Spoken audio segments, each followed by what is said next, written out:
Hello बच्चों, आज की वीडियो में हम चैप्टर 8 कंपेयरिंग क्वांटिटीज़ इसकी इंट्रो पढ़ेंगे।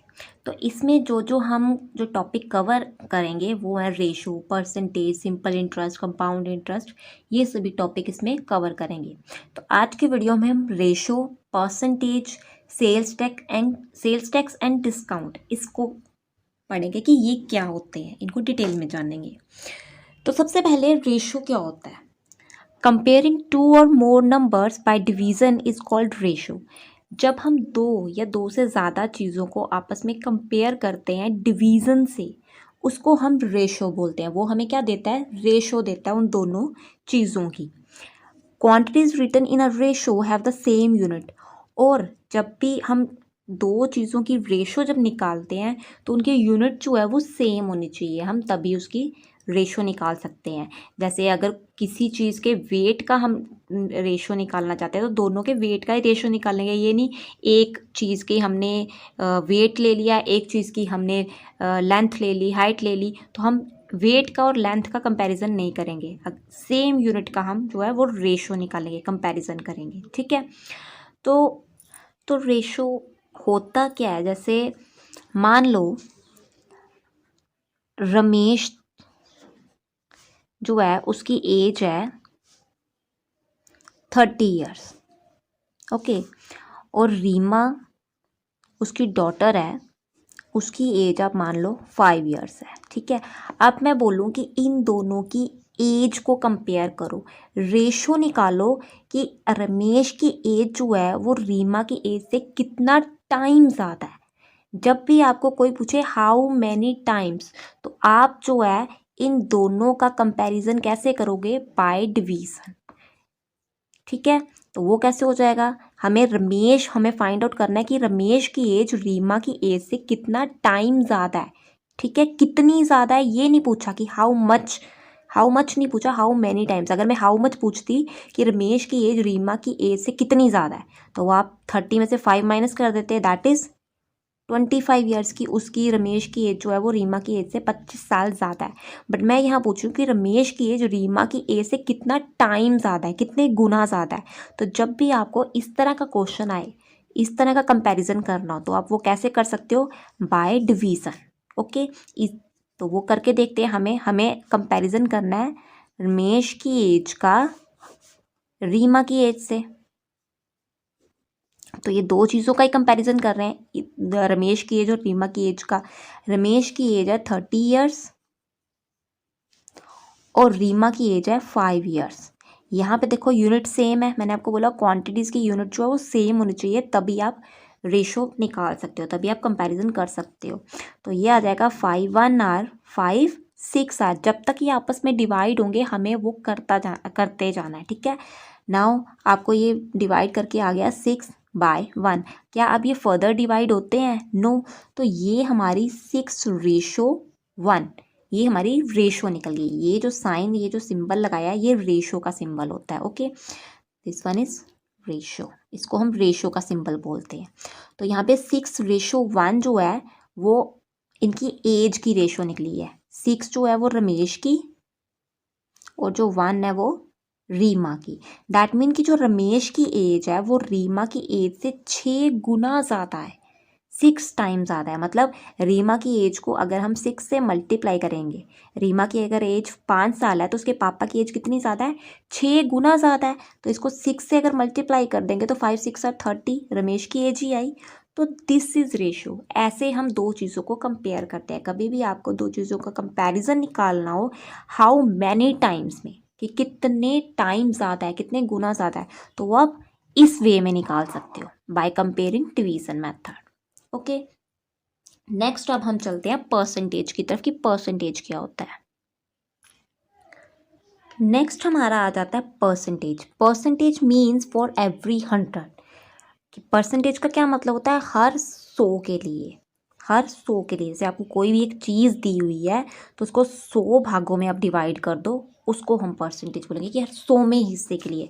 जैसे इसके नाम से ही पता चलता है, ये परसेंट, पर का मीन फॉर एवरी, और सेंट का मीन 100। फॉर एवरी 100, हर 100वें हिस्से के लिए, ठीक है।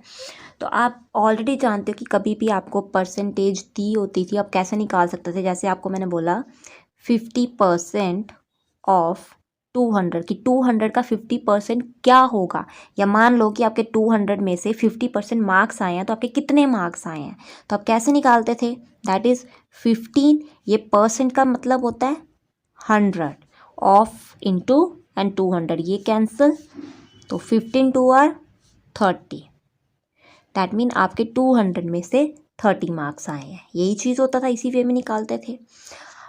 एक चीज़ और कि परसेंटेज जो होता है उसको हम फ्रैक्शन भी बोल सकते हैं। Percentage also a fraction, percentage को हम फ्रैक्शन भी बोलते हैं। फ्रैक्शन नंबर आप जानते हो कौन से होते हैं, A/B की फॉर्म में। बट कौन से फ्रैक्शन नंबर्स को हम परसेंटेज बोलते हैं, जिनका बेस जिनका डिनोमिनेटर जो हो वो 100 हो, क्योंकि आप जानते हो कि परसेंटेज को हमेशा ये जो परसेंटेज होता है ये 1/100 का साइन होता है। इसी को हम इस वे में लिखते हैं।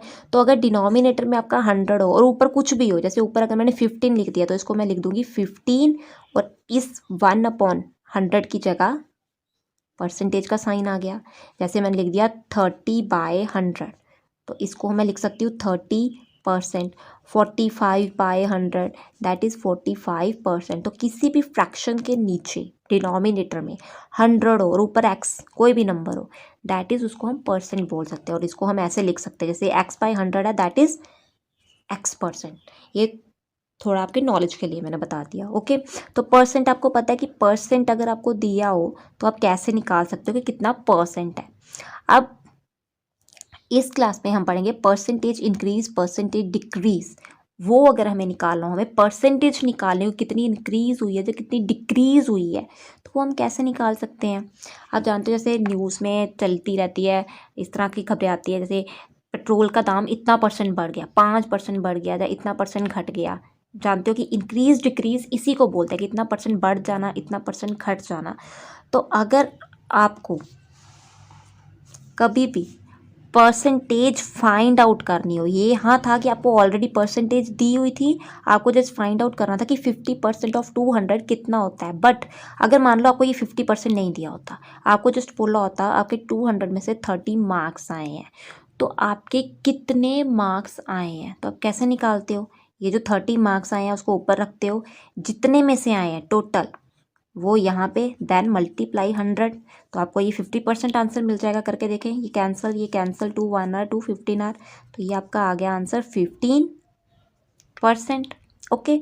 तो ऐसे ही अगर आपको इंक्रीज डिक्रीज निकालना हो कि मान लो आज पेट्रोल का दाम 100 रुपये प्रति लीटर है और बोला गया कि अब उसका दाम जो है वो 10 रुपये बढ़ जाएगा, क्योंकि कल से जो है वो उसका प्राइस कितना हो जाएगा 110 रुपये। तो कितने पैसे बढ़े, 10 रुपये बढ़ गए। तो कितना % अगर आपको फाइंड आउट करना है कि कितना % जो है वो इंक्रीज हुआ, यहाँ पे वैल्यू इंक्रीज हुई, पहले 100 रुपये था अब वो 110 हो गया, दैट मीन पेट्रोल का दाम जो है वो इंक्रीज हो गया, बढ़ गया। कितना इंक्रीज हुआ, 10।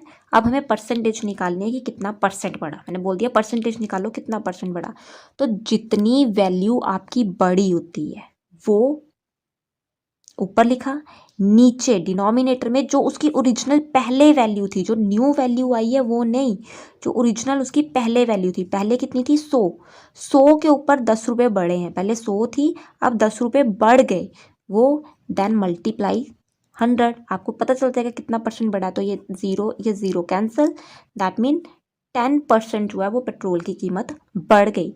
ऐसे ही डिक्रीज के केस में अगर मैं बोल दूँ कि आज दाम उसका 100 रुपये है, तो अब उसका दाम जो है, जो प्राइस है वो 10 रुपये कम हो जाएगा कि 90 रुपये हो जाएगा कल से। तब कितनी डिक्रीज हुई, 10 डिक्रीज हुई। तब भी सेम यही कि जितनी डिक्रीज हुई है वैल्यू, 10 रुपये कम हुई है। किस पे कम हुई है, 100 रुपये कम हुई है, कि पहले 100 रुपये थी अब 10 रुपये कम हुई है। तो पहले जो ओरिजिनल वैल्यू है वो हमेशा नीचे, एंड मल्टीप्लाई 100, कितना कम हुई है, 10% उसकी वैल्यू कम हुई है। तो इस वे में आप कितना % इंक्रीज हुआ है, कितना % डिक्रीज हुआ है वो निकाल सकते हो। और फार्मूला इसका यही सामने लिखा है आपके, परसेंटेज इंक्रीज, कि जब आपको इंक्रीज निकालना हो तो क्या लिखते हैं, जितनी वैल्यू इंक्रीज हुई है, इंक्रीज इन वैल्यू नीचे डिवाइड में जो ओरिजिनल वैल्यू थी उसकी, जो पहले वैल्यू थी वो, एंड मल्टीप्लाई 100। और अगर आपको पता करना है कि कितनी % डिक्रीज़ हुई है, तो जितनी वैल्यू डिक्रीज़ हुई है नीचे ओरिजिनल वैल्यू इंटू 100। तो ये आपका परसेंटेज का आ गया क्लियर। नाउ अब नेक्स्ट हमारा आ जाता है sale tax and value added tax. तो सेल टैक्स और वैल्यू एडेड टैक्स क्या होता है? The amount added to the price of an item, वो अमाउंट जो हम किसी आइटम के प्राइस में एक्स्ट्रा ऐड करते हैं। और ये जो टैक्स होता है, या टैक्स वर्ड आपने शायद सुना हो, जो टैक्स होता है वो हम किसको देते हैं?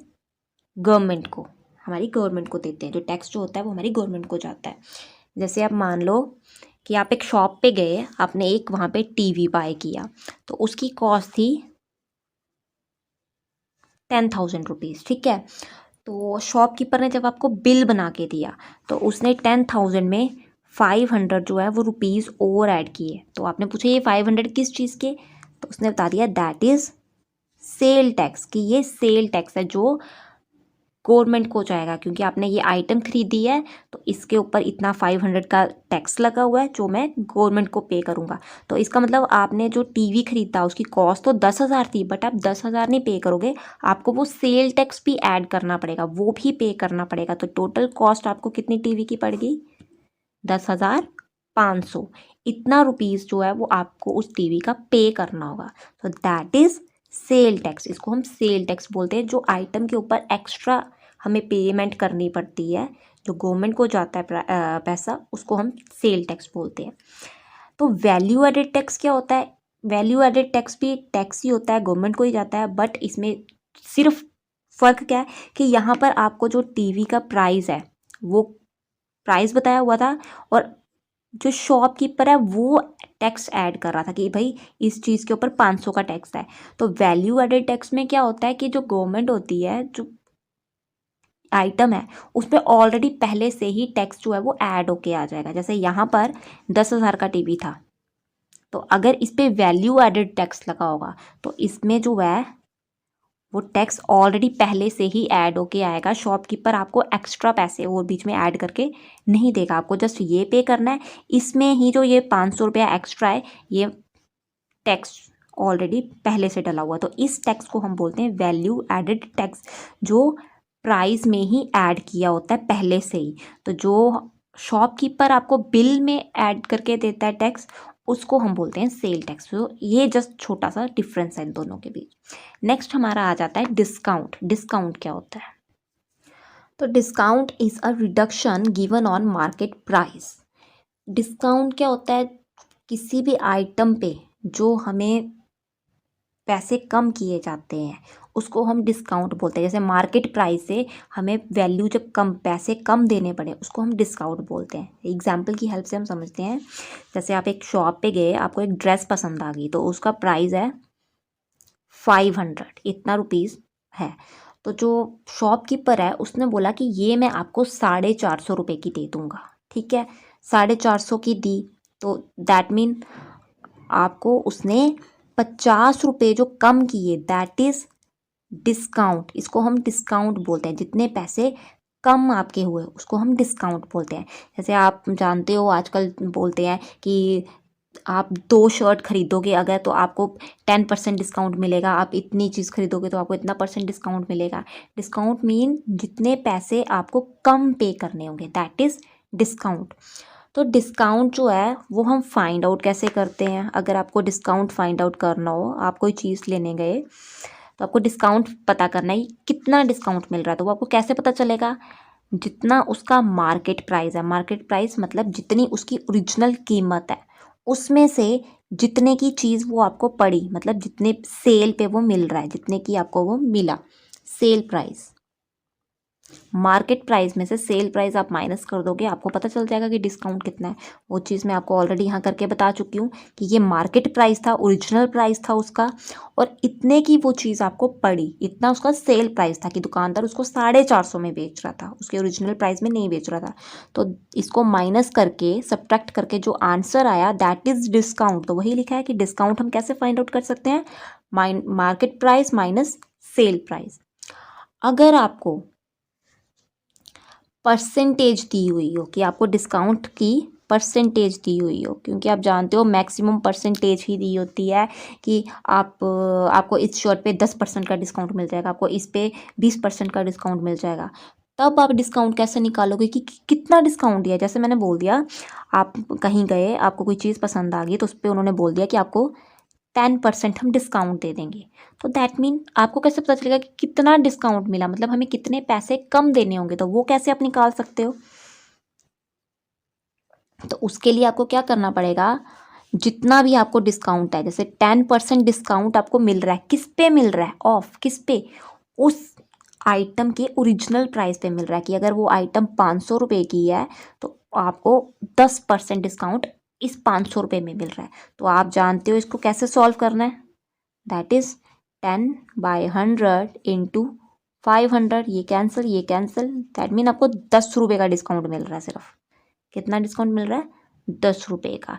इस वे में आप जो है वो, सॉरी 10 रुपये नहीं, 50 रुपये, 5 ये है, 5 × 10 दैट इज़ 50, 50 रुपये का डिस्काउंट मिल रहा है। ठीक है, तो फार्मूला क्या आ जाता है, जितना आपको डिस्काउंट की परसेंटेज दी है मल्टीप्लाई मार्केट प्राइस, जो उसका मार्केट प्राइस है।